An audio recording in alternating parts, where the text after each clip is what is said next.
Saudara, selamat pesta salib suci. Seperti Musa meninggikan ular di padang gurun, demikian juga anak manusia harus ditinggikan, supaya setiap orang yang percaya kepadanya beroleh hidup yang kekal. Salib, lambang dosa, lambang hukuman, lambang penghinaan, dirubah Kristus sendiri lewat wafatnya di salib. Maka maut fana dikalahkan, manusia yang menjadi mangsa neraka dibebaskan, manusia berdosa diampuni dan diselamatkan. Hukuman dibayar lunas, si terhukum dibebaskan, kekalahan yang pernah ada diganti kemenangan jaya. Tuhan meraja, seluruh bumi bersorak-sorai, salib menjadi lambang kemenangan segala bangsa, segala bahasa, segala umat manusia. Manakah 7 makna salib, kemenangan, dan keselamatan? Pertama, salib yang adalah tanda hukuman atas dosa dan kesalahan oleh hukum dunia dirubah menjadi sarana penyelamatan dan penebusan bagi umat manusia oleh Tuhan sendiri yang wafat di salib sebagai kurban penebusan dosa. Saudara, bandingkanlah senjata modern penjajah yang hebat dikalahkan oleh bambu runcing patriot-patriot bangsa kita. Sehingga memandang bambu runcing, kita bisa meneteskan air mata, mensyukuri dan menghormati jasa para pahlawan kita yang merebut kemerdekaan dengan bambu runcing. Bukan tank dan senjata modern, tapi sebuah bambu runcing saja, tetapi syarat makna, kaya pesan yang pantas dihormati dan dihargai putra-putri Indonesia yang tahu diri. Begitu salib, tanda hukuman yang memalukan, dirubah menjadi tanda penebusan, tanda penyelamatan oleh Kristus sendiri. Kedua, salib berbentuk palang, tiang horizontal dan tiang vertikal. Ke atas kita ingat akan Allah, pencipta, penguasa alam semesta yang akbar dan besar. Ke bawah kita melihat diri kita sendiri, ciptaannya kecil, fana dan rapuh, tapi dicintai Allah. Ke kiri dan ke kanan kita ingat kita bukan sebatang kara, kita anak-anak Bapa bersama yang memanggil Bapa kami. Kita bersaudara, torang semua basudara, sesama ciptaan. Maka tanda salib adalah, biarlah kita menghargai Allah Bapa kita pencipta yang datang menjadi manusia, mengangkat kita menjadi anaknya dan bersaudara dengan siapa saja. Bahkan tanda salib meringkaskan perintah Tuhan.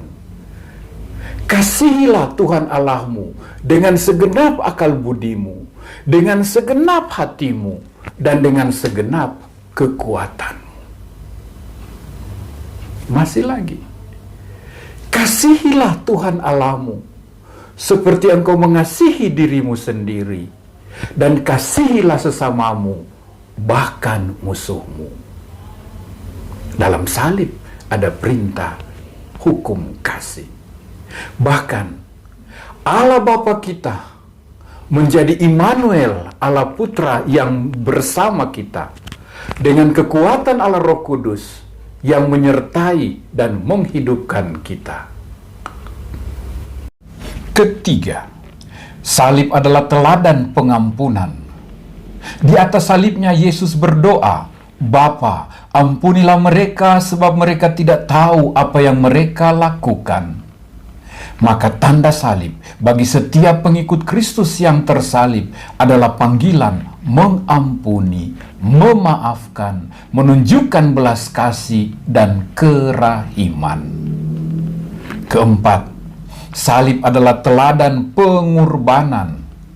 Di atas salib Yesus memuncakkan serah dirinya, ini tubuhku, ini darahku, ini ibuku, jadi ibumu. Yesus mencintai dengan perkataan dan perbuatan, dengan tindakan nyata, penuh setia, kurban, derita, demi kebaikan orang banyak. Tak ada kasih yang lebih besar daripada kasih seorang yang menyerahkan nyawanya bagi orang yang dikasihinya.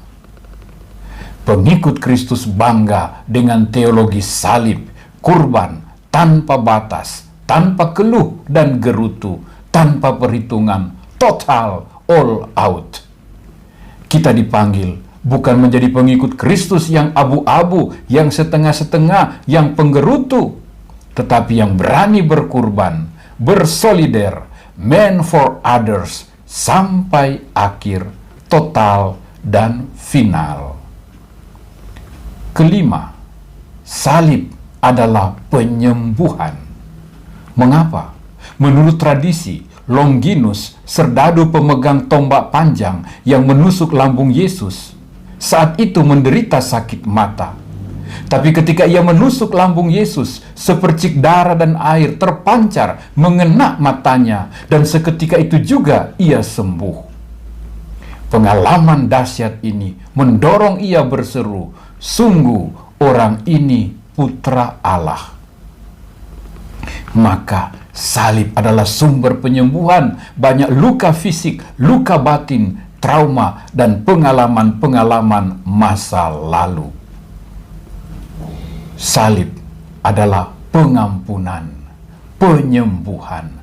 Maka sesudah sakramen pengampunan dosa, imam memberikan absolusi, pengampunan dengan tanda salib, tanda pembebasan, dan penyembuhan.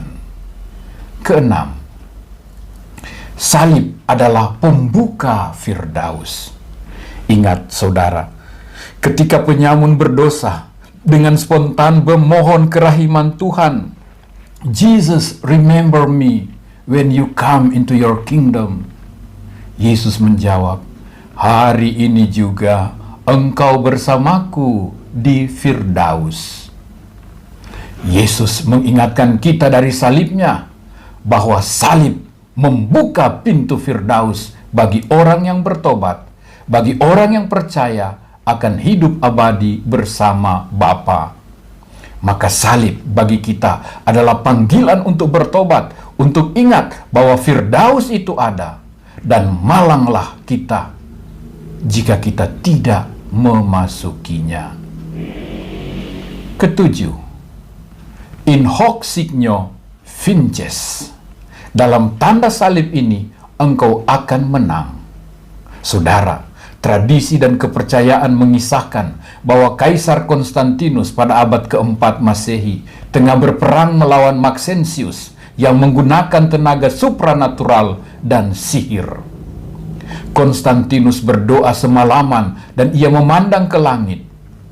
Ada salib yang berupa kumpulan bintang tinggi besar di langit dengan tulisan IHS Vinces.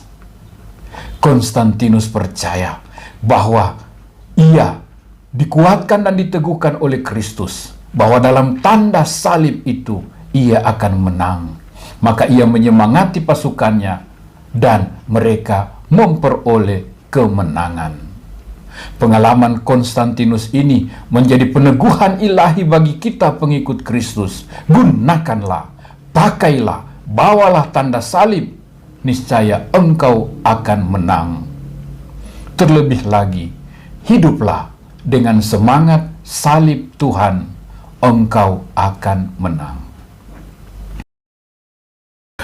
Bro and sis, panggul salibmu dan ikutilah Tuhanmu.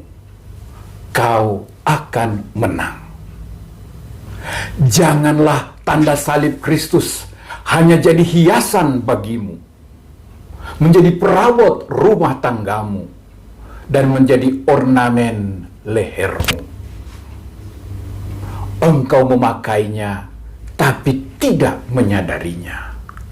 Engkau memandangnya tapi tidak melihatnya.